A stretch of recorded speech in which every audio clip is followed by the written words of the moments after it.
Mitkä ovat päällimmäiset fiilikset maailmancupin avauksen alla? Ei kai tässä mitään. Ei odottava aika on pitkä, niin hyvä, että kausikin lähtee käyntiin ja saadaan sirkus taas pyörimään. Onko harjoituskausi ollut jollain tapaa erilainen olympialaisia silmillä pitää? Joo, kyllä ilman muuta ne kauempaa kisat on siellä helmikuussa, niin silleen tarkoitus olisi totta kai olla siellä mahdollisimman hyvässä tikissä, mutta ehkä niin kuin ensimmäisen kerran tollanen isompi loukkaantuminen, niin se varmaan muutti enemmän kuin se, että olisi tarvinnut miettiä sitä, että olympialaista ohjelmassa. Miten kotiyleisön tuki vaikuttaa suorituksiin? Tuoko se lisäenergiaa vai lisääkö painetta onnistua? Ei ainakaan painetta onnistua, mutta kyllä se ekstra antaa.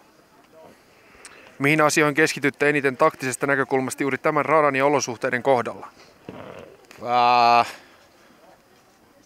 Vähän riippuu lähtöpaikasta ja kierrosajoista ja sellaista.